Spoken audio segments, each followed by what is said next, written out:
Now live. Hey everybody, what's going on? It's me, John D. Villarreal, live now on Newstalk 1040, of course. And we've already been on the radio here for a little bit, but we're also now live on LinkedIn, YouTube, Facebook, and Twitter, or now X, formerly known as Twitter. And we're talking about the New Hampshire primaries, and we're talking about Nikki Haley. We're talking about Trump winning super big. We have a special guest too. You're really going to stay tuned for that. The special guest is coming on around the 4:30 mark. Well, 4:36 thereabouts. And this person has a connection, has had contact with President Milei down there in Argentina that just gave that scathing viral speech at the World Economic Forum, the WEF, and really went into a full-throated defense of capitalism. And why capitalism, and how capitalism has changed and transformed the world. And Patrick Bet-David just had a summary on that as well. And I just think that's terribly fascinating. We need to talk about that. We need to talk about so much more. And I have all kinds of questions, because if you look at Latin America, Central America, there's been a lot of socialist countries there, but you're seeing change. You're seeing an evolution. You're seeing different things happen in Argentina now. You're seeing different things happen in Brazil. You're seeing some movement around there, okay? And we want to talk to someone about that. And what does it mean for America here? But first, I want to start with this whole situation in New Hampshire. Just trying to get my camera a little bit better here. There we go. And New Hampshire is really, really interesting, because Paul, and I'm going to bring Paul Villarreal in here. Well, first of all, let me say this. Let me say a couple things right now. If you want to join the program and you want to talk to us, give us a call. 1040 is AM call-in line is 727-587-1040. 727-587-1040. That's how you do it, okay? And we're going to be joined by Paul Villarreal on the phone right here. And I want to talk about what happened in New Hampshire, because this was supposed to be the state that Nikki Haley won. I don't understand how you get blown out third place in the Iowa caucuses. You get a distant second place in New Hampshire when it's only down to two people. So it's not like there's some crowded field. And then you act like you give these speeches, you act like you won. You didn't win. What did you win? You didn't win anything. You lost. You lost badly. And where do you go from here?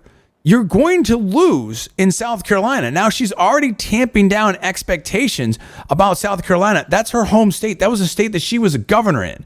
If you can't win in South Carolina, where can you win? Tell me. And I see these things with and Amy's this guy. And listen, Amy's cool. Like, we like Amy and stuff like that. I mean, we totally disagree on politics and stuff. And doesn't seem like she likes Trump. But, it's been a long time since I talked to Amy and Paul talked to Amy. But we're cool with Amy.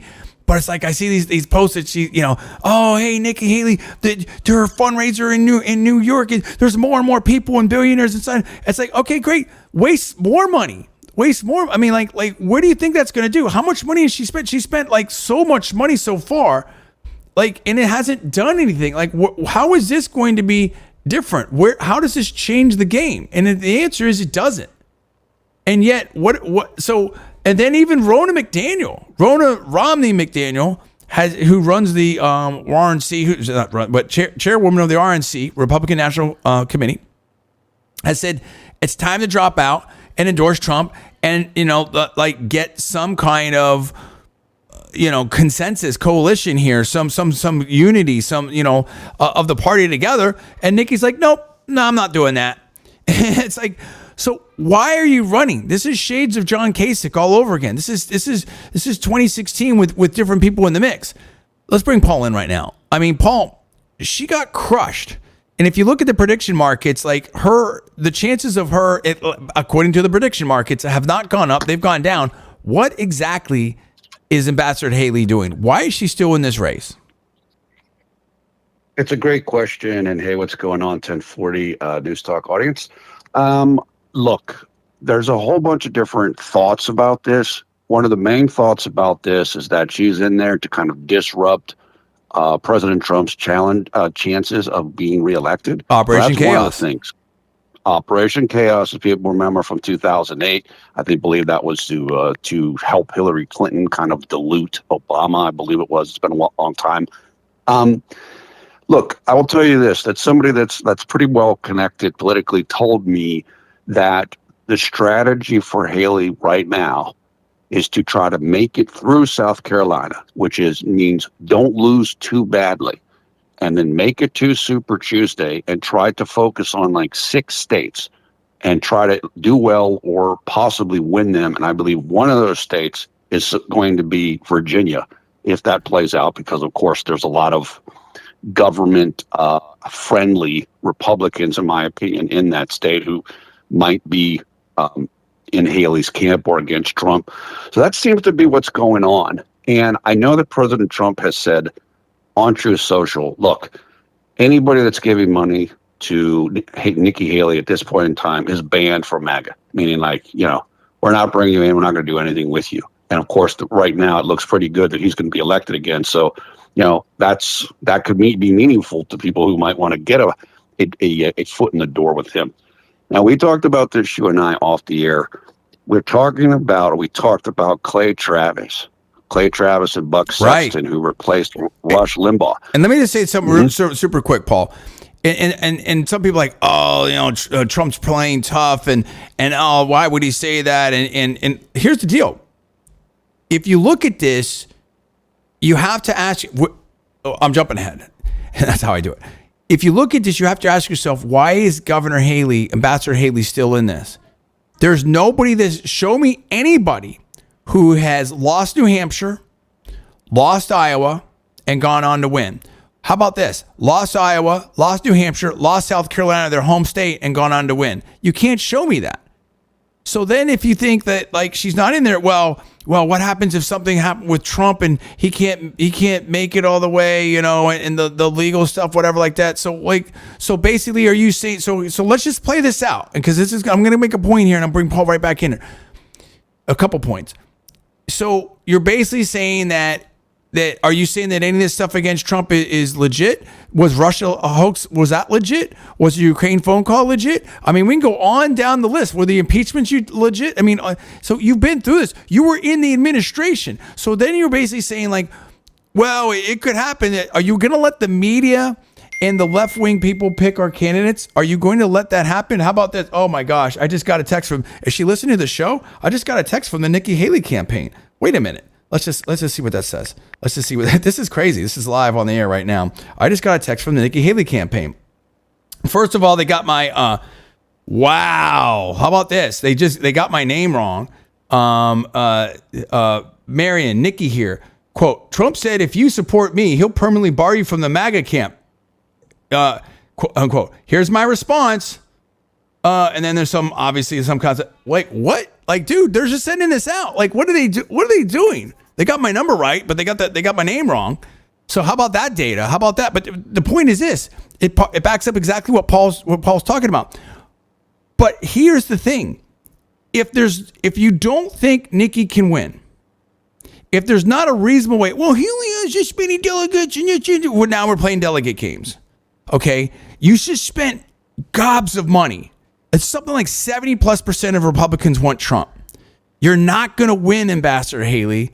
Everyone, I mean, when you see the likes of, McDaniel, Ronna McDaniel, and these other people coming, John Cornyn, these other people lining up behind Trump, and when Governor DeSantis drops out and endorses, it's over, dude.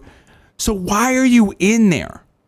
So the thing is with Trump doing this, and Paul, I'll get your thoughts. With Trump doing this is more of a like there's not a great reason for Haley to be in this race other than, in my opinion, potentially to play spoiler or to do a Never Trump move or an Operation Chaos move to slow Trump down, to drag him down, to hurt him for what? The general election against Biden. And Charlie Kirk himself of Turning Point USA and Turning Point Action has said that this is going to be a very close election. It's going to be a tough election. A lot of Republicans are thinking, oh, it's going to be easy. It's going to be a cakewalk. I don't believe that at all. Now, I do foresee if things continue to get bad in the economy, whatever, that it could be a blowout. But do you think, given what we've seen the last 4 or 5 years, that it's going to be some easy deal? I mean, we're going to talk, in the 430 block here to someone that understands the foreign policy stuff. But just think about this: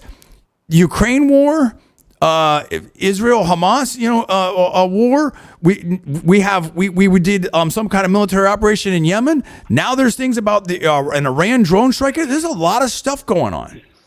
So the theories is you either have Nikki Haley staying in there because, well, something might happen to Trump or whatever like that, with the legal stuff. So you're going to give into that? You're going to buy that? Because it's a very different thing when you say this is a Republican nominee and you have all this lawfare against them, and then it looks very different, very political. But, if it's still contested, it's not, it could be, that's a different deal.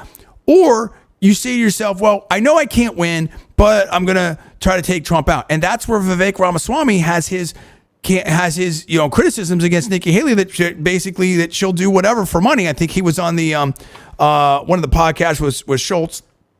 Okay, recently I would refer you to that. So that's why when Trump says that about those donors, it's like, dude, country club Republicans, GOP, super PAC puppets, it's over. So are you really going to support the Republican? It's no different than this in a certain way, this immigration bill that McConnell and the GOP in the Senate try to shove down our throats without knowing what was in it and tying Ukraine funding to it, whatever. It's like, oh, we're gonna allow like millions of people in, over 1 million or something like that in a year before we even say you even have to enforce the border or something. And whatever you think about the border, however you think about it, that is a super large majority voting issue in terms of like support for border enforcement on the Republican side. So what are we doing again? We're tired of the sellouts. We're tired of the sellout donors. We're tired of the sellouts within our own party. So yes, if we can't get our act together as Republicans, we might very well lose this. So I just long-winded right there, and I'll let you roll here, Paul, but I wanted to set that up because if you just see the headline, oh, Trump says he's gonna bar, the people. The point is you have to look at reality now, and we're in 2024, players. November is the election. So, I mean, we know it's going to be Biden. You have a lot of people running against Biden. You never hear about that. Are we going to get on the same page and be engaged in this election or not? So, yes, when donors are throwing money at this, and we have Democrats that are that don't like Trump, that are cheering about the Nikki Haley fundraisers, we gotta wonder about that. Go ahead, Paul. Reaction. Let me just say this first. If you have a chance, check your Twitter DMs because I guess our guest is having a little bit of issues kind of getting on. So I'll go check that. Saying. Go ahead. Look, it's, there are people, unfortunately, in my opinion, who aren't looking for unity. Look, and I can tell you this, and we've talked about this, I'm a former liberal. And when everything with 2008, the primary between Hillary and Obama, there were people, and I was one of them at that time, who was, when Hillary lost, there were people who didn't want to go and do the unity thing with the Obama people. So it can happen. But the difference in this is Nikki Haley was never viable, ever, whereas Hillary was the front runner for a lot of that contest. So you can understand the attachment to Hillary, in my opinion. Nikki is, and I said this on X, Nikki acts like she ran a marathon here when the truth is DeSantis ran the marathon and Nikki came in and they put her in for the last 500 meters. And she's acting like she's been in this the whole time and she's so there, and she's not there. So in my opinion, anybody who is trying to attach to her, I think is doing so with bad faith towards President Trump, because she doesn't have a chance to win. And if you're really focused about the general election, I would think you would want to be working to help President Trump at this period of time, right, rather than wasting time and money on Nikki Haley. Right, absolutely. So, I mean, give me your breakdown of this. Where do you think this goes? I mean, how long do you think Nikki is in there? Well, like I said, a lot of it might come down to what happens in South Carolina. And it's my understanding that, there's some work being done to try to help her in South Carolina, like maybe get some Democrats to switch to Republicans or whatever. I don't know all the details, but there are people who believe that. And I think that the pollster said, the pollster Richard Barris, who I always refer to, think that he said, if you got the same situation that happened in New Hampshire and you translated that to South Carolina in terms of who votes and how they vote, she'd still lose by 15 points. I mean, that's a blowout in your own state. It's a blowout, so, dude. I don't know how long she wants to go through this and how long her donors want to go through this. But if a lot of the donors are Democrats, and it seems that they are, you mentioned Amy Siskind, who our friend who used to work on Wall Street and I believe lives up there in Westchester County in New York, just above New York City. For them, it's useful for her to stay in, even if she has no chance. Sure. Because, maybe it drags down Trump. So we're just going to have to see what happens. I think a lot will come down to how things play out in South Carolina. And South Carolina's primary is about a month from now. Absolutely. Listen, if you're enjoying the program, call in line at 727-587-1040, 727-587-1040, the News Talk 1040 call in line. Once again, 727-587-1040. Listen, there's so much going on here. There's so much going on here. I think that this whole Nikki Haley thing, and then again, Clay Travis, Paul, set that up real quick. We only have a few minutes here, about 5 minutes. What's up with Clay Travis? Because when I heard this on the Clay and Buck show, I'm like, what's going on, dude? Okay, so what's going on with this is, and I don't understand this at all. No. Apparently, Clay went on a show with the Clay and Buck show, as you said, which filled in or took over for the Rush Limbaugh. Apparently, went on his show and did this multiple days, even after somebody told him, or people told him, what are you talking about? That, hey, Donald Trump should select Nikki Haley as his VP. Right, craziness. First of all, he's like, oh, it'll help with suburban women, suburban independent. Right. Get out of here. And then he went, oh, well, this is what the analysis was from the old polls, and the pollster told him, those are bad polls. That's bad information, and you should know that. And Rush would have knew that. And so nobody, again, I'm very much in the touch of what's going on with MAGA, like on X and everything. Nobody wants her. And there are people saying they won't vote for Trump if he picks her. But to be fair, what's good is Trump has said he isn't going to pick her. So it's like, I don't know where Clay Travis is coming from with all this.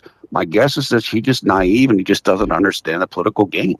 Well, see, that's the other angle, and some people would speculate that all of this is and Steve Bannon warned about this, Nikki on the ticket, and we've seen this big push that Trump had to put her on the ticket. That, in other words, her staying in there is, could be an attempt to force herself into this administration or as VP or something like that. And again, it's much like George Bush with Ronald Reagan, and this goes back to Nixon and Johnson, all kinds of different things about just basically doing things to having the establishment having their foothold in there. Okay, cool. Our guest has showed up now. We're gonna have her on here shortly after the break. So I'm very excited about that. This is gonna be awesome. We're getting all the technical stuff going on here, so we're happy about that. Okay, so that's cool. Look, we don't want it. It's simple as that. This is good. Let's let this be a choice. Much like Milei, we're going to talk about him and the new president of Argentina did at the World Economic Forum and did that in his campaign with the chainsaw and everything down in Argentina. Let's talk about socialism and hyperinflation and all this type of stuff versus capitalism. Let's talk about the market versus controlled economy. And let's let this be a stark contrast between the MAGA Trump agenda and, the entrenched Washington, this kind of control from DC. And a lot of people are picking up what I've been saying. They're kind of tweaking in different ways. Even the great Vivek Ramaswamy. The history of the world is the history of a small amount of people or one person trying to control everybody else. And this freedom and free economy and everything like that, that is a rare deal.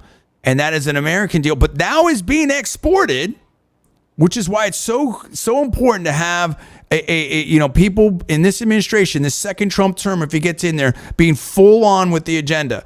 So so I want to have the 2028 set up, right, in terms of whether it's going to be Vivek or whoever runs with that MAGA agenda versus what we see right now, Bidenomics. Let's run on that. Let's run on MAGA and the Trump agenda versus Bidenomics, versus Biden foreign policy, versus Biden energy policy, all these types of things. And we need to have a clear presentation of that. We don't need Nikki Haley, I mean, again, I think she has, and Larry Kudlow said this, Paul, as we wind down here into the segment, I think she has, in effect, ruined her political career, at least on the Republican side. Now, she's going to go the way of Joe Scarborough or, Kinzinger or, Liz Cheney. That's one thing, I guess. But I mean, I don't see, I don't think this ends well politically. Well, let me put another one. Let me rephrase that. I think that Nikki Haley has really damaged her political reputation on the Republican side. Do we agree or disagree with that? I do agree. And as you said, Wayne Kasich and other people that are the similar thing. Everybody, when you said Toby Kasich, I told everybody on Twitter that's exactly who it is. That's what it is.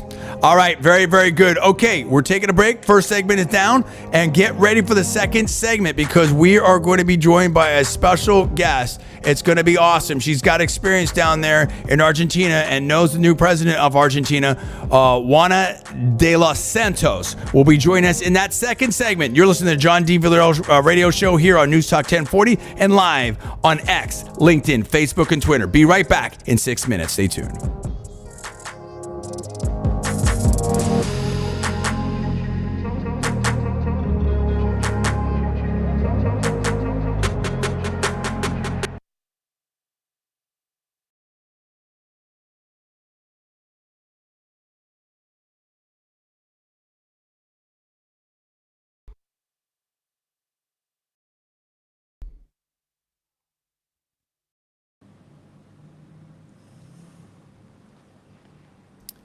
Let me get everything organized here. We're taking a break for about 5-6 minutes here. And thank you so much for joining us. Yeah, this is going to be exciting. We're live right now on LinkedIn and X and all the rest of the streaming. So let me just try to get this organized here. And then we'll go like this. And then we're good. All right, cool. I'm going to mute you and I'm going to take a quick break and I will be back.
Okay, let me set it up again. Hey, everybody, what's going on? Me, John D. Villarreal. I had so many mutes going on, it's not even funny. Live on Newstalk 1040 AM. It doesn't matter if you're in Brandon, Bradenton, Clearwater, downtown St. Pete. I'm in Sarasota. We're all over the Bay Area here, the greater Bay Area in Florida. The sun has come out. It is beautiful weather. Not quite as warm as the weekend, but it is definitely very good. Last Monday in January, but we are in 2024 players, and that means we've got an election coming up. But part of the whole situation with the election too is we've got a lot of foreign policy things happening, and Argentina just had a big election. They had a big election. Okay, this is something that's heard all around the world, and the WEF, the World Economic Forum, Klaus Schwab himself introduced him to the WEF, and President Milei just totally had a very viral video. Very talked about speech. Okay, now I'm bringing on someone right here that has been kind enough to join us, Juana de los Santos, who is a foreign policy expert and a contributor to the Institute Foundation of David Hume in Buenos Aires, Argentina. Okay, she's done radio with Libra Opinion. She's got all kinds of different things. She has experience with Javier Milei. Without further ado, let me bring in Juana and talk. And thank you so much for joining the John D. Villarreal show here and tell us about your experience in Argentina.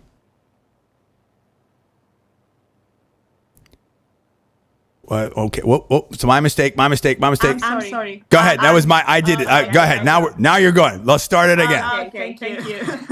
Thanks for having me, John. I'm very happy to be with you and with your audience from Buenos Aires. And what can I say about Javier Milei? Javier Milei is now maybe in the top of the world stage, and that is something quite unusual for an Argentine. So let's start by telling you that Argentina is in a very painful situation nowadays. Because we are going through the most dramatic economic crisis of our history. Wow. And this man represents hope and the return to freedom. We have been suffering communism in Argentina. We have been suffering wrong policies. We have been suffering all kind of bad politicians, and now I believe that this man is bringing freedom back again to my country. That's huge. Now, a couple of things, very technical. And listen, we appreciate you joining us. I know we have a little bit of an echo that the studio is telling me. I don't know if there's any way we can solve that on your end. If we can't, don't worry about it. This is so important for the people to hear what you're saying. And I want to set it up step by step. So Argentina, kind of what he said at his speech at the WEF, President Milei, was basically like, it used to be a prosperous country. It was kind of like a big, center in South America over there, and was doing great. And then it fell into this hyperinflation and this communism, this socialism, this command economy. And we've seen a lot of, whether it was, in Nicaragua or a lot of other places all over Central and South America, you've had a lot of socialism, communism, Russian influence, Cuban influences, different things like that over the years. And now I think that China has done investments in South America and Africa. We're seeing this in the Belt and Road policies and stuff like that. So we need to be engaged. So let's be very, very clear. This is definitely a battle for ideas, a battle for ideology worldwide. Okay, and that's why President Milei and what you have to say are so important, because then that economy was devastated, and we know there's a lot of Argentinians here and people from Colombia and Venezuela and of course Cuba here in Florida. So it's very important. Walk me through that campaign. Walk me through how President Milei won and what that felt like for Argentinians. Well, definitely Javier Milei is an outsider in politics. He's an economic teacher, and he became a very mediatic figure in Argentina approximately 6 years ago. So his political career can be considered meteoric, right?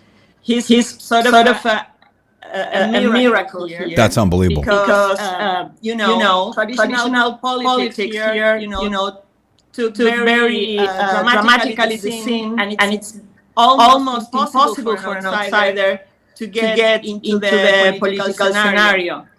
So in that way, his cultural battle, as he called it, was really absolutely successful. He could reach young people, he could reach very poor people with his narrative, with his discourse, with his ideas of freedom. And as a teacher and as a very, eclectic character, he could explain to the people why Argentina is in this disastrous economic condition. So I think that at first he was really resisted. He was really resisted by the opposition. He was really resisted by the establishment. But now, as a very important political figure in the world and a representative of the ideas of freedom in the world, he is doing his first steps in his government, and I think that he will be successful. It won't be easy, but he will be successful. That's fantastic. I'm very, very excited about that. And I mean, also paint the picture of this. Like, how bad was the situation in Argentina before he was elected? Like, what is that like? I mean, did people just kind of get fed up because it was just too much? And also kind of walk us through, because, we're dealing with some different things. Well, how do I want to say this? What is the level? Who was in control before Milei?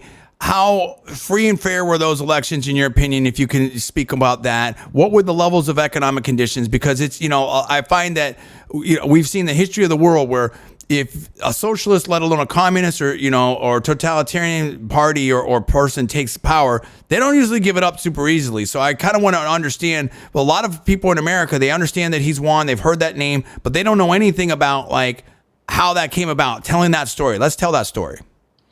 Well, before Javier Milei, Alberto Fernandez was in power. Alberto Fernandez really wasn't the real president of Argentina. Cristina Fernandez was behind of him. As you know, the Kirchner were behind. And basically, the Kirchners came to Argentina 20 years ago to the power. They had a little interruption with Mauricio Macri's government. But Mauricio Macri tried to correct those wrong ideas of the Kirchner, but it wasn't, of course, enough. And then Alberto Fernandez came back. And, of course, they implemented any kind of wrong ideas in the government. And as a result of that, he left the government with 200% of inflation, of annual inflation. Yes. Wow. Yes, he has left really an economic bomb to Javier Milei. That's something very important to say. The central bank out of reserves, no reserves at all, massive sovereign debt, and not a real good perspective in the economic for Argentina. So really, we are going through a very dramatic situation, but thanks God, Javier Milei has a plan, and he implemented the first, monetary and fiscal policies to correct this disaster. And of course, it is painful because it implies cutting, the governmental expenditure, the public expenditure, and it implies the correction of the prices system that was really intervened and distorted. And of course, things are no easy. And he has a very important opposition in front of him: unions, politicians, elites, establishment, all kind of opposition, because he has taken away all the privileges for them. So here he is trying to, to introduce those changes that are necessary. At first, he's trying to introduce these changes by means of two important elements. One element is the decree of necessity or urgency. It is called DNU here in Argentina. It's a very technical explanation, but it could be, similarly related to an executive order of emergency in the United States, okay? And of course, he's trying to complement this element with a base bill, and between these two elements, he will try to introduce a massive reform in the economy and in politics in general. And the idea is to restore free markets and individual freedoms. So it is very important for us, for Argentinians, to allow Javier Milei to be successful in his plan. But of course, it's not so easy at all. Sorry. Yeah, I could totally. I have so many different mutes going on because I've got you here, Paul on the phone. Anyway, it doesn't matter. I don't want to. The audience doesn't care about all the technical stuff. We got a lot of different technical stuff to have these great guests join us, and we definitely appreciate that. And also streaming live at the same time as doing the live radio. And and I want to just kind of go through that. Oh, right there. Oh, hold on. I got okay. I think my little brother calling back here. Okay, Paul, just hold the line there. Here. Okay. So craziness. And I want people to understand what we're talking about here. We have big inflation here. We've had 3%, 5%, 7%, right? And that's been painful. You go to the store and you buy a gallon of orange juice or something like that, and all of a sudden, instead of costing $4, now it costs $4.50. Then it costs $5. Then it costs $6 and over. But when you're talking 200% inflation, 200%. That is just insane. And what happens is without being in a whole economics theory here, you basically, when you have this fiat currencies, where basically you have central banks or nations, that national banks that can just print more money and do that and stimulate either fiscally with the government or monetarily, just literally printing more money. You can what's called monetize the debt.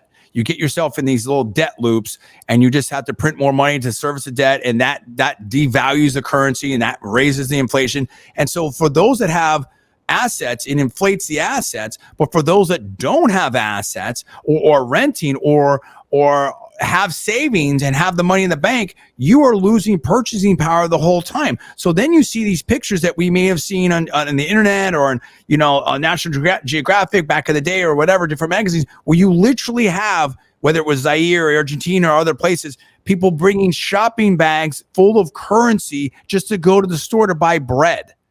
And you create, whether it's the deflationary spiral in Japan or the inflationary spiral, when you have these rapid changes and you do not have a stable currency, then you freeze markets and you create these major distortions that really wrecks the economies and robs people of their wealth. And so to have someone like President Milei, who knows economics, to go in there and clean it up. But again, as Joanna was saying, the only people that it was working for were the elites and the people in power with the privileges, but everybody else was suffering mightily.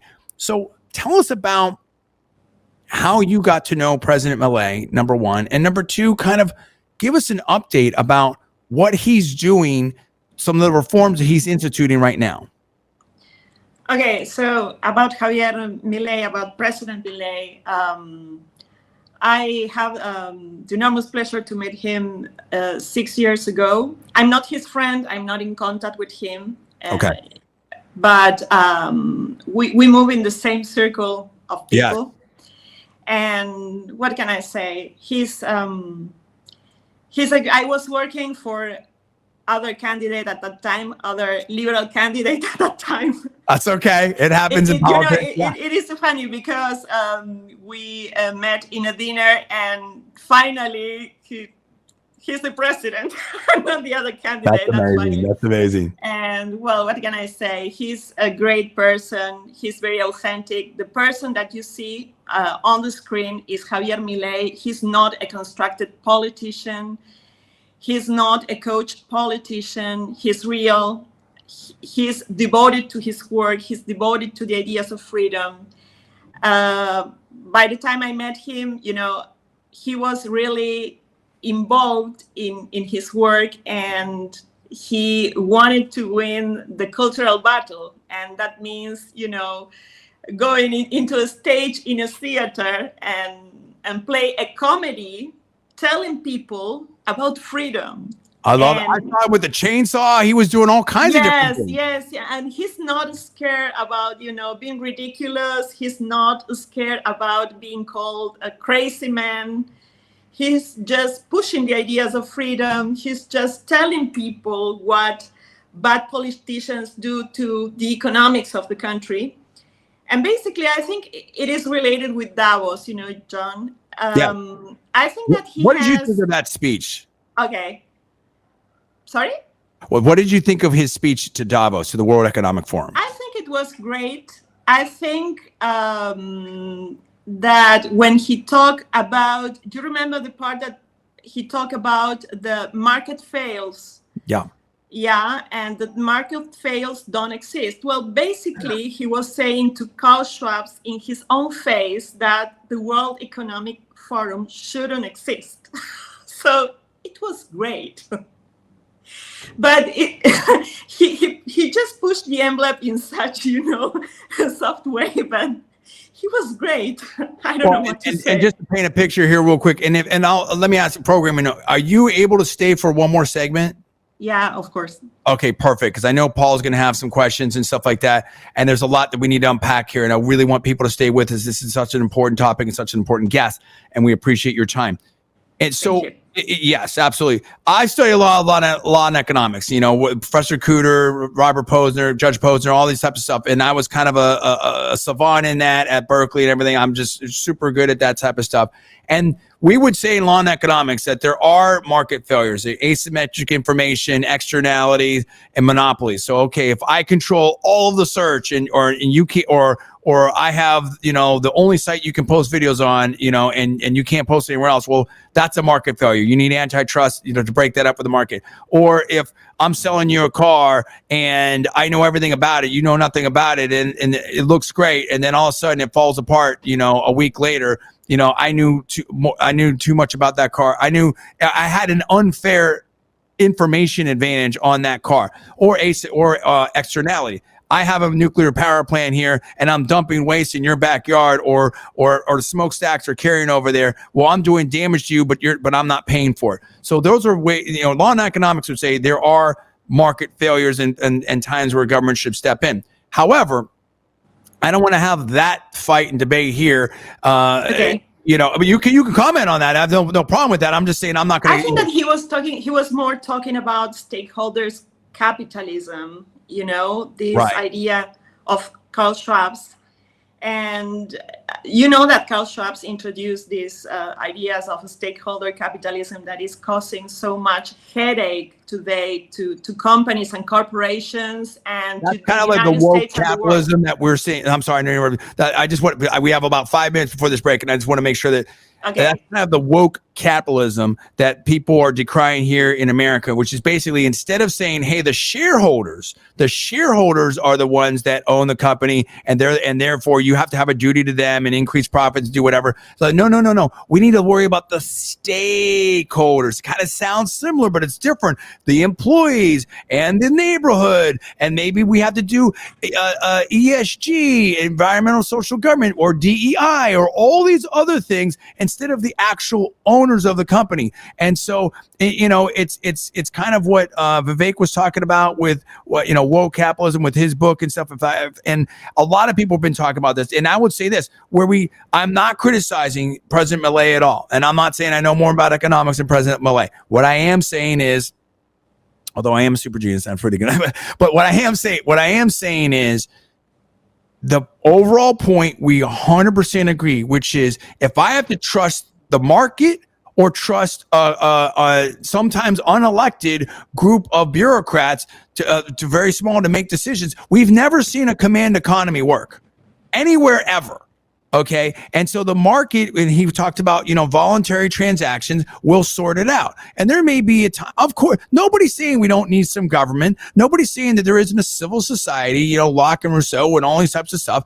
But it's been so outsized now in terms of the amount of people in government, the amount of power that government has. The government is in every aspect of your life. Okay, of whether it's your home loan, your student loan, where you go to school, all kinds of different things, right? I mean, it's just, you can't, it's unbelievable. And now they're talking about digital currency. So yes, I totally take his point that when you free up people, when it's all about freedom and it's about free markets and freedom of speech and things like this, and we're fighting these battles, politically, right, on the freedom of speech with X, and we're live on X now, and thank you, Elon Musk, and people getting canceled and cancel culture and free markets, and we're doing that as well. So yes, and I just wanted to put that in there. We got about 3 minutes. Tell us a little bit more about the stakeholder thing. I think that's an important point.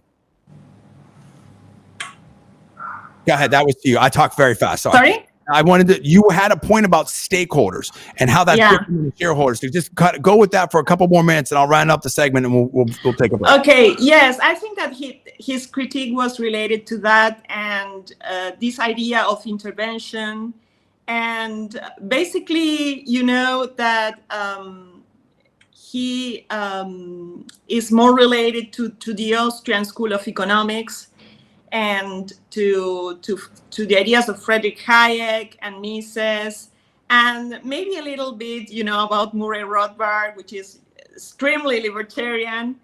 And well, I think that's his influence, but I think that he has a great point in the way that after the fall of the Soviet Union, he says, there has been introduced into the Western world a post-Marxist agenda. And that post-Marxist agenda is economic. So basically, if you don't have economic freedoms, you don't have freedoms at all. And Argentina is a great example of that and should be taken as an example for other countries, for example, for the United States. So Bidenomics is just little compared to what we are going through here right now. Well, that's such a good point. Bidenomics could lead to an Argentinian case if you don't take, the measures that you have to take to return to the way of free markets. And that's America. That is such a great point. Now, Paul, let me just see. Paul, can you hear me real quick? Maybe yes, maybe no. We'll figure him out. All right, listen, we're going to take a break. I love that point. She said it right there. Bidenomics can lead to problems, maybe as bad down the road as Argentina. We do not want that here. Very, very important election. Hey, we're joined by Juana de los Santos here that has all kinds, foreign policy expert, all kinds of experience down under Argentina.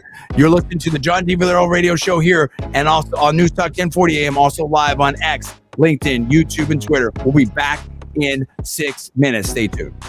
Thank you. Wait a minute.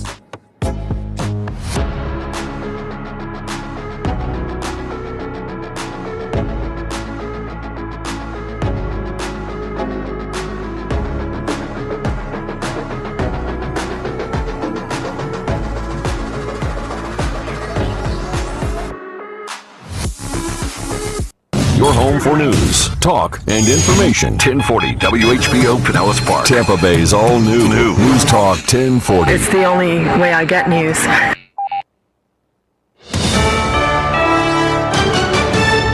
USA News, I'm Corey Myers. North Korea again.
to run Sarasota.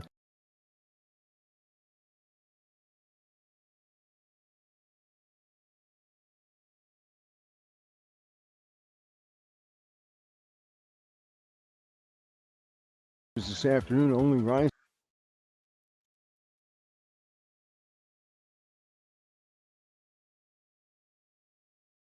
Paul, can you hear me? Yeah, I can hear you. I just like. Okay, hold on. I had to mute you for a second just because we're about to go on. Hey, everybody, we're almost ready to go back live on the air here. All the people join us on X, LinkedIn, YouTube, and Facebook. So get ready.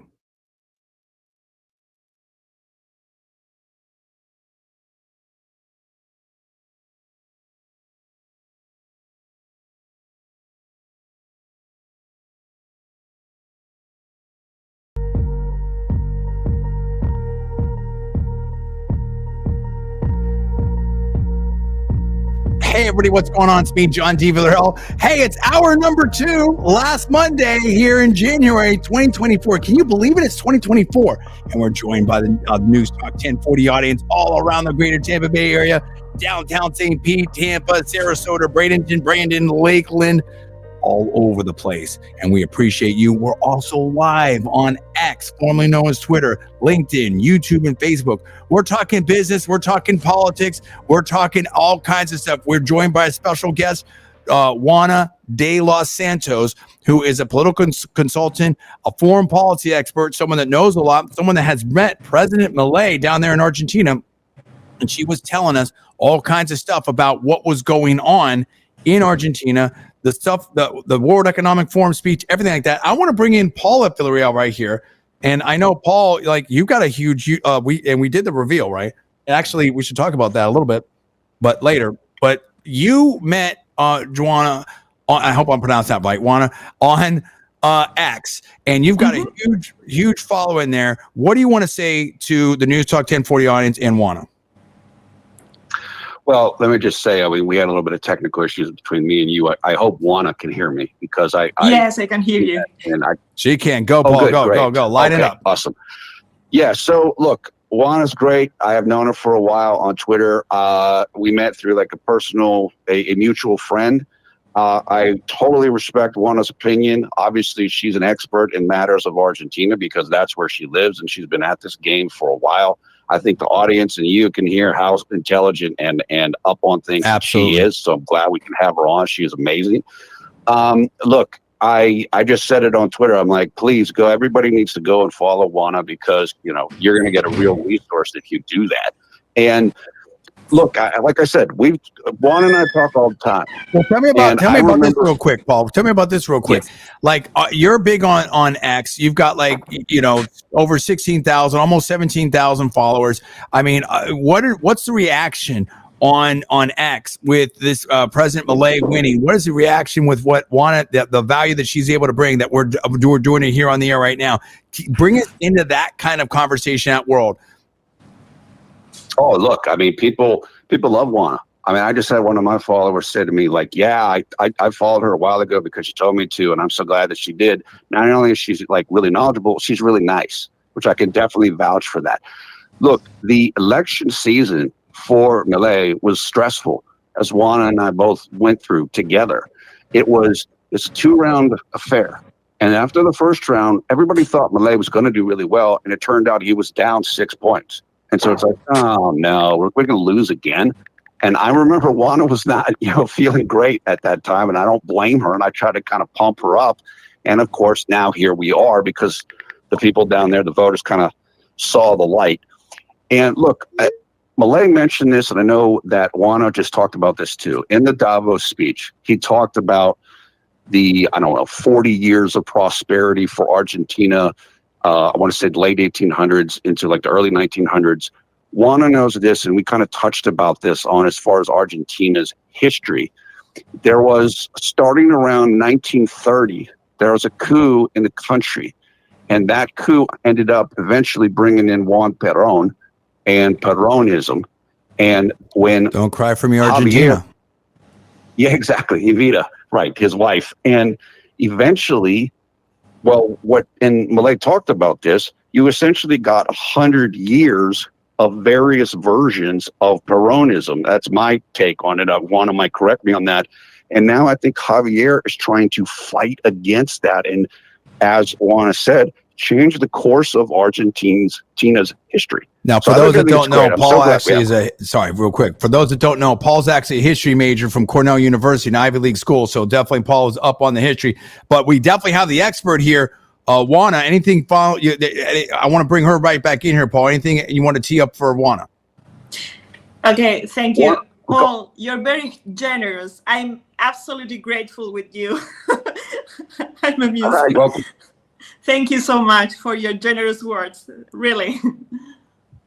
You're welcome. And let me just say this, Juana, if you want to talk about these subjects, you can. You don't have to. You can talk about the history, which I just touched on. Also, some other issues affecting the region right now are the Falkland Islands issue, which of course is tied to Argentina. You have the Venezuela and Guyana matter right now. And I know I talked to you off air about this, just kind of like the general historical tenor of leftist revolutionism in Latin America. And hopefully we're kind of getting away from that, but you would know more about that than I do. Yes, okay.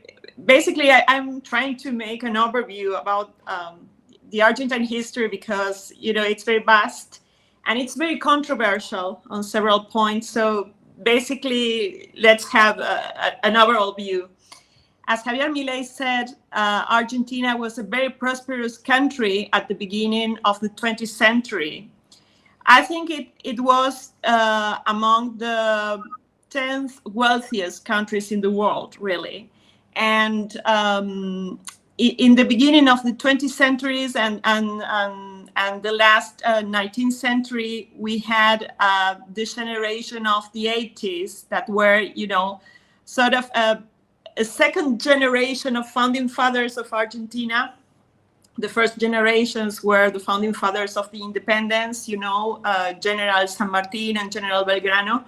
The second generations of founding fathers were President Sarmiento and President Roca. And basically, they had such a great geopolitical vision at that time that made Argentina a promiscuous country. And as you know, we received a vast migration from Europe in the last 19th century and in the beginning of the 20th century, and especially after the First World War and the Second World War. And, that the left always have issues and problems with our European roots. We have received several, awful campaigns. Argentina, maybe you remember that during the World Soccer Cup, saying that we Argentine people are racist and sort of, all of, sort of crazy things just only because due to our European roots. And what I can say is that at the beginning of the 20th century, our main economic partner was the United Kingdom. And that is a huge, yeah, sure. And that was, really, it's a great controversy in Argentine history for certain people, but we also have a vast population of Argentine British people or British descendants here in Argentina. And I know that Paul is just moving to that direction with the Malvinas Falkland War and the implications that also had here in the country. But let's say that Argentina suffered during the 20th century several coups, military coups, and the interruption of the democratic process. And of course, in 1940s, in the 1940s, Juan Perón came to power, and basically he founded a movement which is something extremely different from what is a political party or a traditional political party, because a movement is something that gathers people from different places. And that's why we see that Peronism still survives in Argentina, basically because you have a first wave of Peronism, which was more fascist and was more driven to nationalism. And in the 70s, during the Cold War, when Perón came back to Argentina from Europe, from Spain, basically he was supported by the left, and he was supported by the guerrilla. That's incredible, you know. And of course, we have a very, very rich and controversial story in Argentina. But basically, what can I say? What happened during the Cold War was really very important. As you know, we suffer a guerrilla here, our local terrorism. And I think that Victoria Villarreal, the vice president of Argentina right now, has an immense work done there, because the victims of terrorism of the 70s in Argentina were silenced, and were silenced by the left. And she tried to restore the memories of those victims with such an incredible and brave work. And that is something that should be said, because she's a very good woman. She's an amazing woman, and she did a great job. She's very brave in it. But of course, as I say, that Argentine history is full of controversy. We also had the military juntas, you know, during the 70s. And one important chapter during the Cold War in Latin America is how the Soviet Union was able to infiltrate Latin America. It was, you know, really very interesting, because Cuba was its satellite country, and basically what the Soviet Union did was sending money to Cuba to organize a continental guerrilla.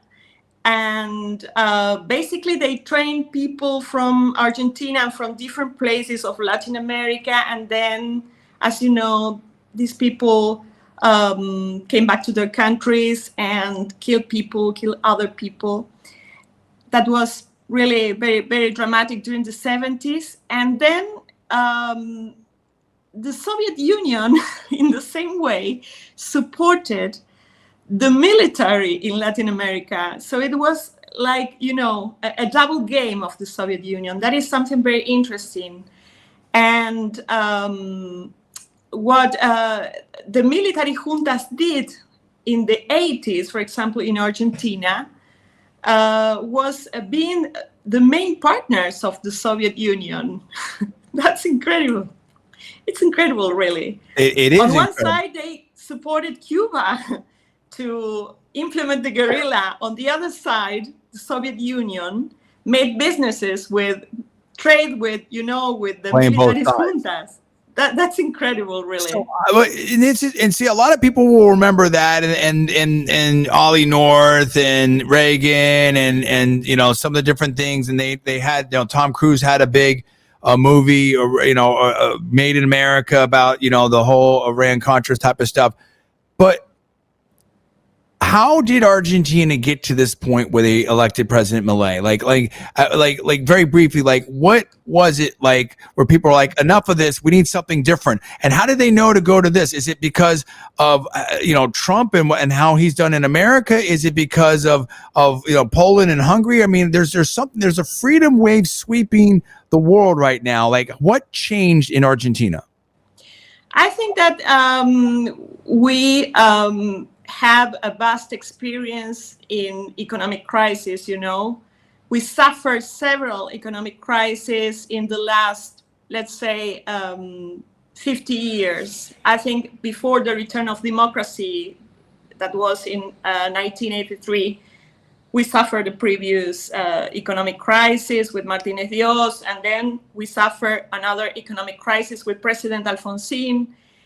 And it was really very curious because, after the Malvinas Falkland War, the main partner of Argentina for 10 years was the Soviet Union, till the fall of the Soviet Union, of course. And then with that unipolar moment of the world,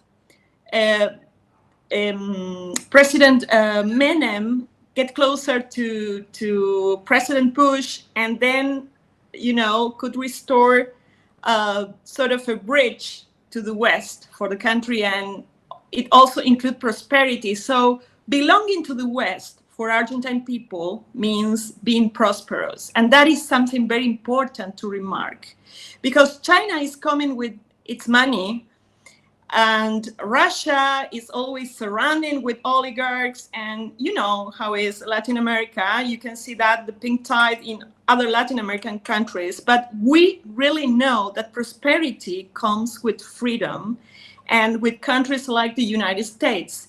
And that's why I think the economic crisis gave Javier Milei the opportunity to be a president. But Javier Milei has a very, very good vision in the geopolitical field. And he knows that the main partners of Argentina, at least security partners, but also strategic partners, should be the United States and Israel. And he has very clear in that mind. And you just see that he promised to leave the BRICS, and we left the BRICS in the first days of his government. And that is, Wow. huge for us, because we don't want to become bad actors in the world. Mhm. And that is something very, very important. As you know, Argentina is not a regional power. We are not Brazil. We are not India. We are not Turkey. So we don't have any self-power to impose in the world stage, right? But we always have to follow, other powers, and we have to take decisions. And he has taken the decision to follow the United States and Israel. And I think that that's a very wise and brave decision. It won't be easy. China could be coercive with us. Just remember that we are very dependent on China in trade, and China could just, punish us in several ways, stop trading with Argentina, and, that could cause a tremendous mess. But we really know that we want to be on the side of the free world and on the side of the free countries. And in that you want to be on the way, right side of history, yeah. right, if you will. Sorry? A lot of people have that saying, you want to be on the right side of history, if you will. Exactly. We want to be on the right side of history, but also on the right side and the prosperous side of the world. Yes. But because bad actors have nothing to offer, Yes. And we already learned that lesson. They didn't give us, anything at all in the 70s. And now with China and Russia and all these countries that are going around Latin America, Iran especially, and we are very worried about security as well. We have, as you know, we had 2 bombings in Argentina, the AMIA and the Embassy of Israel. And we really support Israel in its own right to self-defense. And I think that Javier Milei just, stood up for that in the Security Council in the UN. And that was very brave. That is something incredibly brave for a Latin American country. That is something that we should remark. Well, absolutely. And we've got about 5 minutes left here. I want to bring Paul back in as well.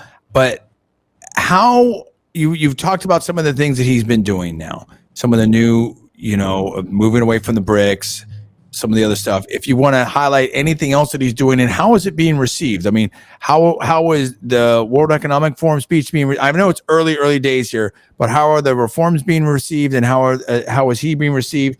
Paul, any other thing that you want to throw in there as a final question here as we get ready for about 4 or 5 minutes of the break? Yeah, first let me say just really thankful that Juana came on. And let me just say this, just for the audience, BRICS is an abbreviation for Brazil, Russia, India, China, and South Africa. And it's kind of like somewhat in opposition to NATO. It's kind of a group of nations kind of doing their own little multilateral formation, so to speak, just so people know that. Well, and I would say, not to, but it's a little bit more like trading against the Western bloc. It's more of an economic part. But and I don't want to split hairs. It's not really a trading group. It's just, let's say, it's a club of bad actors, and we have to say that it's a club of bad actors. I'm sorry for India. I really appreciate India and President Modi, but it's a club of bad actors. And one thing that we have to take into consideration, what Africa did denouncing Israel for genocide. Yeah. Remember that South Africa belongs to the group, to the BRICS, and is a weak country inside BRICS. So that is the destiny of weak countries inside BRICS. Being a puppet of China and Russia. And let me just say super quick, everyone speaks for themselves here. Everyone has their own opinion. No one's endorsing anyone else. But what's very interesting about this is it shows you how even very intelligent people, but from different parts of the world or country or whatever, can have different definitions of these things and have a different outlook on these things. And I'm not saying anyone's right or wrong, but I do take Juana's point that, and I'll turn it back over to Paul, that, who you are aligned with, right? And who you do business with can have other major implications. And it's very interesting as we see there's a very complicated world. It's no easy deal. Paul, go ahead with your final comment. Yeah, just one other thing I just wanted to say, and then you guys can finish it up.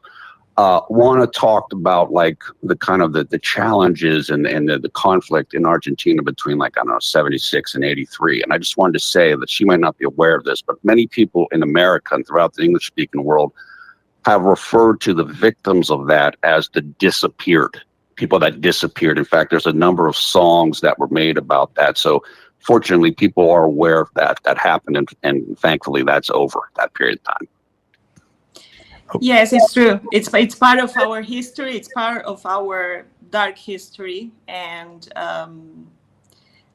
people disappearance is a horrendous crime, and it's an awful human rights crime, and we don't want to come back to that anymore.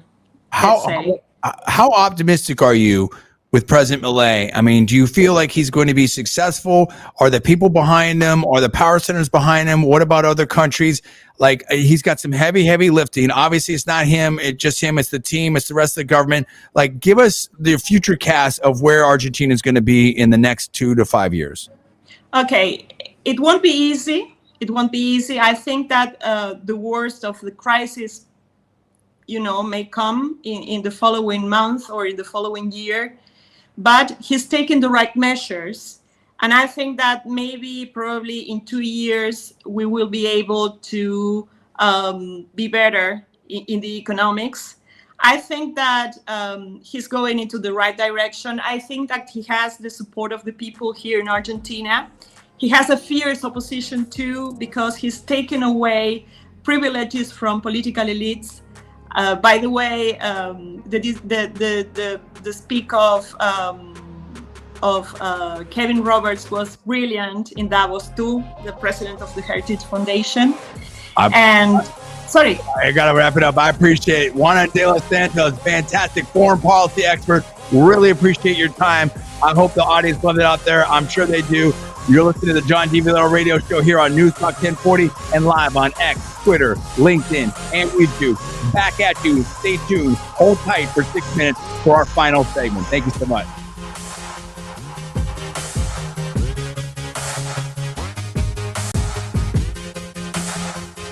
Great job. Thank you. Appreciate it. Thank you so much. You're welcome. Thank you so much, Sean. And love to have you on again. Hi, this is Gordon Deal. Join me weekdays for This Morning, America's First News. Hear the stories you'll be talking about and searching for all day.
Hey everybody, what's going on? It's me, John D. Villarreal. Last segment, players, right here. January 29th, 2024. This is the John D. Villarreal radio show live on Newstalk 1040 and live on X, LinkedIn, YouTube, and Twitter and Facebook. Hey, we're joined by Paula Villarreal right here. And what a segment. Great two segments there, really, Paul, from a foreign policy expert, Juana de los Santos, about the President Milei election, what's going on in Argentina, and everything like that. And, some would say, obviously, different situation, different setup. But, there could be there's some echoes, some analogies, if you will, on what's happening here in America. For sure. And Juana, I talk with her about that all the time. She's a huge Trump fan, which is not a surprise coming from her background and what she's seen down there. Look, it's just fascinating to hear the perspective of somebody else who, as challenging as things have been here in America, and I think people might agree that they have been pretty challenging for a little while, there have been a lot more challenging, in my opinion, in Argentina. And I'm just so happy for her and for everybody down there that they do have hope now. They do feel like things might be on the upswing because of Javier Milei. Well, and then to that point, so two things is one is always remain optimistic because things can change, things can turn around. But also, I would say too out there that it just shows how important elections are and how important leadership and even one candidate can be, and how impactful that can be, and how important free markets and freedom of speech and just freedom in general is so important out there. But let's get back to what's happening. So we thank her for joining us. That was great. We hope the audience really enjoyed that. Let's get back to what's going on here in America, Paul, with this whole Nikki Haley thing. I want to get your comments on that, because where do you think we're at? What do you think? Is Nikki Haley smarter than the rest of us? Is she delusional? Is she being, like we said, we talked about the Kasich thing. What about this, though? What about this the Susquehanna poll out of Pennsylvania? What do you take about that? And we have a lot of national and international news going on right here with President Biden as well. Weigh in on some of these things going on. Well, the Susquehanna poll, just so people know, Susquehanna is a pollster based in Pennsylvania. They're near Harrisburg. They tend to be very good and very accurate at election polling, particularly their final poll. When they poll a couple days right before, like the presidential election of 2020, they're really accurate. Unfortunately, or shockingly, I guess I could say, they came out with a poll of Pennsylvania about a week ago that had Biden up 8, which to me, I'm like, what? Because I live here, and I'm like, that's not what I've seen. But one of the things that really kind of was a sign that this poll might be wrong to me is that they had Trump down 23 points with independents. I'm like, no, that's just something's not right here. Right. And so I went and I spoke to that pollster that I talk about all the time on here, and I talked to him about this in the Twitter Spaces. I'm like, what do you think about this? And he's like, look, I know that pollster. They're really good. They're good people. Unfortunately, I think they're having a little bit of a challenge kind of with modern polling landscape, meaning they're modeling being able to get people to answer the phone and this type of a thing. And because of that, the polling industry's changed dramatically in the last 15 years. And sometimes you get these kind of outlier polls. And in my opinion, that's not an accurate poll. and like I said, the independent numbers, there's Trump's up 10 nationally with independents. Boy, he's down 23 in Pennsylvania. That just, in my opinion, doesn't make any sense. Okay, so tell me about this, because there's a lot of things going on right now. Let's close out the Nikki Haley thing. When do you predict is the future for Nikki Haley in this campaign? Does she make it to, if I had to just guess right now, I think we're seeing Nikki Haley until at least Super Tuesday, maybe longer. But there could be a crushing defeat in South Carolina. For all of the machinations of the donors and the super donors and the never Trumpers, the people are just rejecting, particularly the Republican voters are rejecting Nikki Haley. How long do you think we're seeing Nikki Haley in this campaign, Paul? I think she is going to try to stay in through Super Tuesday, at least that, which is, March 5th? Yes. And which, to be fair, is only like a week after South Carolina. Okay. In my opinion, there's no way she can win. There's no way she can prevent Trump from getting enough delegates to win. I think that this is a combination. This is just my own feeling. I think this is a combination of a vanity campaign, and she is, in my personal opinion, kind of fulfilling a role or playing a purpose for people who are trying to slow down Trump, whatever side of the aisle they might be on. If you believe that, then what level of impact do you think that she's going to have? Do you think she's going to be successful in slowing down Trump? Or do you think that at the end of the day, in the general election, it's really not going to move the needle? I don't think it's going to move the needle that much. I mean, it's something we're all talking about right now, and she's on the scene and all that type of stuff. But look, I mean, as you and I both know, in 2016, Trump had a pretty challenging primary against Cruz, even though Trump won many more states. But if you look at the polling of that, near the end of that contest, Cruz had come up dramatically.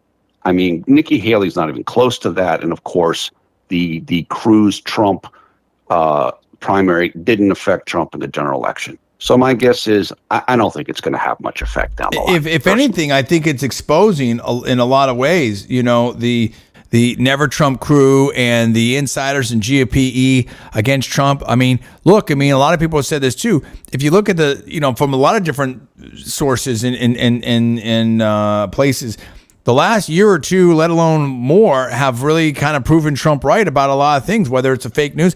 Tons of layoffs in the mainstream media as well. We can talk about that. Taylor Lorenz of the Washington Post was crying out there. I think I read something that the Washington Post lost something like $100 million last year. How do you keep a business open that loses $100 million? Well, you don't, unless you're Jeff Bezos or something like that. And it's like, how do you justify that situation? And again, it goes back to some of the sayings. I mean, this is, you know, there's a lot of other things in digital disruption, whatever. I'm not saying it's just this, but to some extent, you know, is it a continuation of the refrain and critique, if you will, go woke, go broke? And you're seeing, you know, people rejecting, you know, some stuff from Disney, people rejecting Bud Light. I mean, you know, Target, it's on and on and on. It's very interesting now. What do you think about what's going on with the media? I mean, Time Magazine, Sports Illustrated, Anna Wintour, you know, there's been a lot of layoffs out there in the mainstream media. Do you think that is going to have an impact? Because a lot of people say the media is pretty liberal. Do you think that has impact on the election, Paul? Yeah, I think it can. And just to touch on this in another instance, Tucker Carlson just interviewed a man who is from Canada who now lives in the United States, and he's a trucker in Canada. And of course, you know, he's been kind of overseeing and covering on his own little website or whatever about Trudeau and everything. And one of the things he mentioned was, and we've seen this, of course, here, was the Canadian government massively funds the Canadian media. And so you get the bailouts, which is what we've seen certain media outlets trying to do here. As you mentioned, a number of these press places, they do run a deficit. And then you think, well, why do you do that? Well, you do it, in my opinion, one, you do it for prestige. Hey, I have an outlet. And two, you do it because you get to get your message out. But the great thing with Elon and X and internet is that people don't pay attention to the media as much as they used to. And I don't think that the media has the same influence that it once did. So particularly because of X and like Rumble, I think that the media is going to have less impact on this election than it may have had in the past. Well, and speaking about that, and I want to give the hat tip out there. I can't remember who it was that showed this. It was a YouTube, you know, one of the bigger YouTube channels out there. There was one of the editors of the Wall Street Journal was over there in Davos and talking about in this panel and stuff like how they used to basically, you know, control the narrative and control the facts and things like that. And that basically it's not that way anymore because of the internet, because of all these different sources and outlets and stuff. And, you know, they don't have that level of control anymore. And I think that we're seeing that politically. I think there's still like, you know, like they say, like, you know, the generals fight the war before and stuff like that. Like, I think that the Nikki Haley candidacy And to some extent, some of the other ones out there, whether it's Chris Christie or whether it was kind of a harkening back to 20, 30 years ago to a party and a campaign environment that just doesn't exist anymore. And so I think it's a very different thing. And listen, you got to say about Trump, you could say a lot of things about Trump, like, and Nikki Haley's trying to use the age thing in there. And in my opinion, and Trump is, very vigorous, looks very healthy out there doing a lot of stuff, particularly in contrast to President Biden. But, with President Trump, you have to say, he's got the most innovative, forward-thinking, cutting-edge campaign out there in many ways, maybe with the exception of Vivek. I mean, Vivek's out there, Breakfast Club and doing all kinds of different podcasts and different things like that. But President Trump is certainly the most cutting-edge, effective, I don't know how to say that quite right, but I mean, you got to give credit to President Trump in that respect, Paul. No question. And, both, as you and I know, there was a large push with the George W. Bush campaign to kind of broaden the party and broaden the electorate of the GOP, where nobody's done that more than President Trump. And that's reflected in the statistics. And look, I just saw today that Snoop Dogg, of all people, said that he's cool with Trump. I mean, Snoop, a few years ago. He had the video. Yeah, he had the video, of course. But now Snoop, and I think that President Trump commuted the sentence of one of Snoop's associates or something. The bottom line is, as we both know, the many communities loved Trump until he ran for office. And then you started getting, all the back and forth and the et cetera. And I've told people this, and I was on a Spaces the other day, and I did talk to the pollster there, and he sees it in his polling about how popular Trump is becoming among Hispanics. Explain the pollster. People may not hear on the News Talk 1040 audience. Who's the pollster? So the pollster is a man named Richard Barris, who runs his poll is called Big Data Poll. He's extremely accurate. I would say for sure one of the top 10 most accurate polls on a regular basis, maybe even top 5. And the reason why he's so good is because he's been able to adjust to the smartphone online era. Right. Whereas the old posters relied on calling you on your landline, and you had to talk to them, and that doesn't work anymore. This man has been able to adjust his model and his sample gathering to the new plane, and it works. And that's one of the reasons why he's so good. He also has a bunch of insight, and he will share in his podcast what goes on behind the scenes.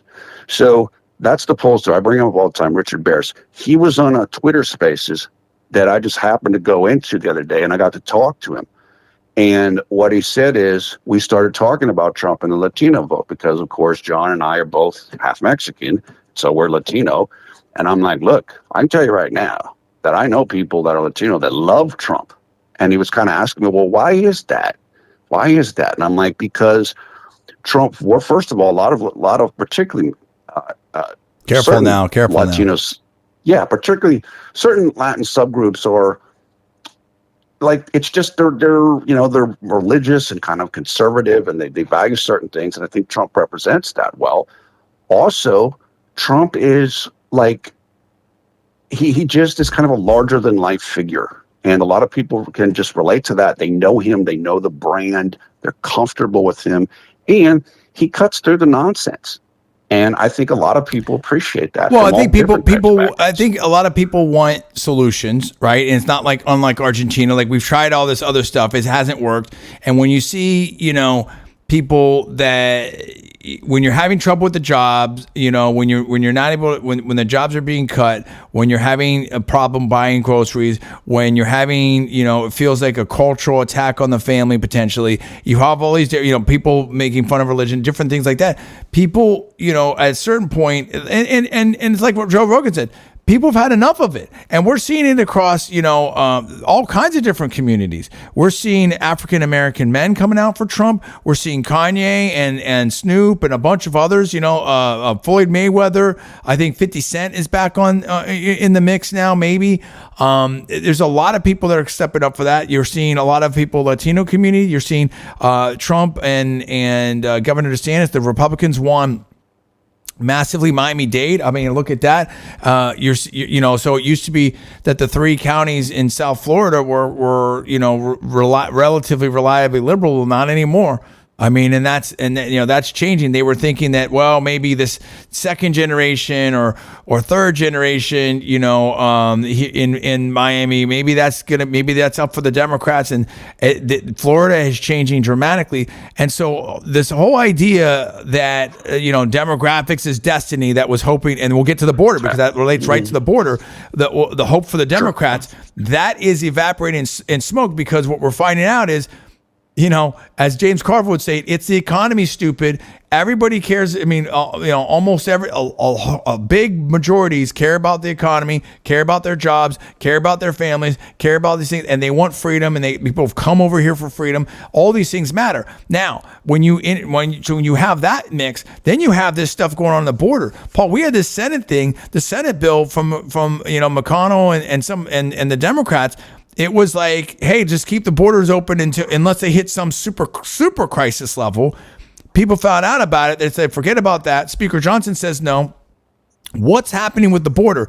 And no less than Bill Ackman says this could cost Biden the election, because even liberal cities like Chicago and New York are saying enough of this, because this whole, what seemed like a stunt with busing the migrants up to these other cities, now the liberal cities are having to deal with it, and they're figuring out this is a crisis.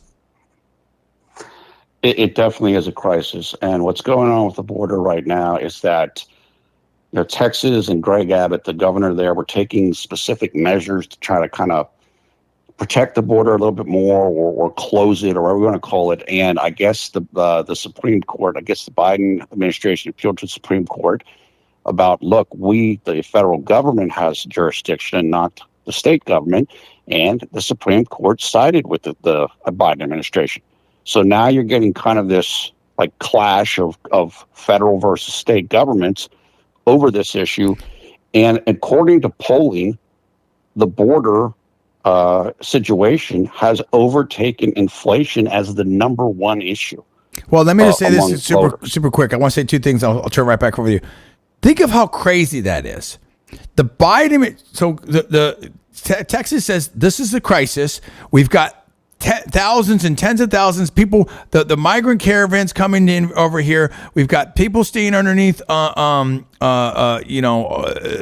bridges and all kinds of stuff. We've seen the crazy pictures out there. We've got a fentanyl crisis. You've got the cartels. You've got people coming over here, and it's not just from Mexico or Central or South America. Now people are flying in from all over. You can people from all over the world that are coming through that southern border. And so Texas, like, enough of this. We're going to put up, barriers. We're going to put up, some kind of different barriers. We're going to have the Texas National Guard out there. We're going to do different things. We're going to have Texas Department of Public Safety out there. And the Biden administration went to the Supreme Court to sue them to cut down the wire. I guess I don't know. I mean, you fill in the blank of what the motivation is. But how insane is that? The federal government sued the state of Texas to be able to cut the barrier for the border. Paul, go ahead. Yeah, I mean, it really does. I mean, it's a really interesting development. You mentioned that there's dissension within the party, within the Democratic Party, about this issue, because mayors of Chicago, mayors of New York are having to deal with this, as you said, because of the influx that is being brought to their doorstep. And once you have to deal with it personally, it can change your view on things. And of course, John Fetterman of Pennsylvania has become a border hawk all of a sudden, which hasn't sat well with some of his Democratic Party comrades. So it's a really interesting development, and it's becoming such a concern for the establishment that I actually saw a Politico article today saying, can the Democrats flip the issue on the Republicans? In other words, they understand that this could cost Biden the election, which is what Democrat donor Bill Ackman said. So we definitely have to watch this going forward. Bill Ackman, who also is famously a Harvard alum and has had a lot of comments with the Harvard former Harvard president Claudine Gay resigning over there. Okay, and obviously and the other presidents of some of the other Ivy League schools and MIT. Now, I also want to talk about this because we have about 4 short minutes here. So let's talk about the election. How big of an issue, the lightning round here, how big of an issue do you think the border is going to be for this election 2024, Paul? A huge issue, and even bigger because the Supreme Court sided with Biden. In other words, maybe you would have had a resolution. Otherwise, now it looks like you won't have a resolution. Okay, so basically, what you're saying is we need a political resolution so that therefore this election really matters and it's going to be on the table for the election. Second question, somewhat related to that, is you've got now reports are we're seeing the rumors again, right? We're seeing the rumors again about some people trying to get in this race. And, Michelle Obama, Gavin Newsom's out there stumping. Do you think that anyone else is coming in other than Biden, or do you think it's going to be Biden? We've said it's going to be Biden and Trump for a long time, but these rumors keep popping up here. What do you make of these latest rumors on Michelle Obama? It's really interesting. I mean, all of this new round started with Cindy Adams, who's a gossip columnist for the New York Post, but obviously somebody's giving her information. So this is coming from somewhere. I honestly don't know what's going on with this. I mean, if you would have asked me 2 weeks ago if Michelle's coming, I'm like, no way at all. Now, I don't know, maybe it's 5% chance. I personally don't think it's going to happen. I've said before, Biden is already running ads here in Pennsylvania. I mean, are you really going to waste money and then bring somebody else in? And I will tell you this, I'm not going to say who it is, but I talked to somebody that we're close to, and I ran this by them about Michelle coming in, and like they weren't going for it at all. And this is a Democrat, and they didn't want it. Like they weren't interested in that. It's very wild, and I mean, we're late in the game here. There's some talk of like, oh, they'll do it at May or do it in the conventions. Like, I don't understand. And what Paul's saying basically is there's deadlines, there's a certain amount of momentum, there's staffing up, there's ads, there's all kinds of things that need to be done, and it's hard to kind of shift gears that fast. Okay, very quickly here, we got a minute or two left. Carrie Lake, we have Senate candidate Carrie Lake, who I guess is doing well in the polls, comes out with a story that the former GOP chairman for Arizona, there was some talk about, big money, back east and different, big, powerful interests back east that were maybe trying to, there's some potential talk about get out of the race and or just wait or just pause. That person has resigned from the GOP chairman. Tell me of Arizona. Tell me what happened there real quick. This is crazy. Okay, I just want to keep this short. I was talking with another political insider who worked for politicians in Arizona. And what they told me is what this might be about was if Carrie Lake wins the Senate contest, that could affect Mitch McConnell's voting bloc in the Senate, meaning he could maybe lose his leadership. And maybe that had an influence on what was going down with this.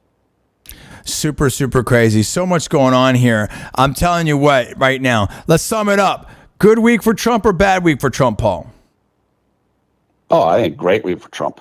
I mean, he's like cruise control. Big win in New Hampshire. Endorsements now from Vivek and DeSantis. Vivek's out there as a surrogate. DeSantis endorsed him. What about Biden? And where are we at with that? Good week or bad week for Biden? Very tough week between what happened with the Jordan a U.S. military base, yes, and what's going on with the border. And the Michelle rumors. He's struggling. Yeah, absolutely. And now there's so much more to talk about with the economy, student loan stuff, the stuff I said about student loans, that's coming in. A lot of people are sort of protesting that and people are feeling that pinch. It's going to have a huge hit on discretionary income. I talked about that. I said that. A lot of things happen in automotive space. I'll have to talk about that another week. Hey, there's just, the hours go quickly here on the John D. Villarreal Show. We have so much more, and I'm sure Paul and I over the week will have, more broadcasts that we'll do on our, on LinkedIn, YouTube, X, Facebook, and all the rest of it. Another show in the books, everybody. I hope you have a great, great week. You've been listening to John D. Villarreal on the John D. Villarreal Radio Show here on Newstalk 1040 AM and live on X, YouTube, Facebook, and LinkedIn. Stay blessed. Have a great week. We will see you next week. Thanks to Paul and thanks to Juana de los Santos. Appreciate it. Stay blessed.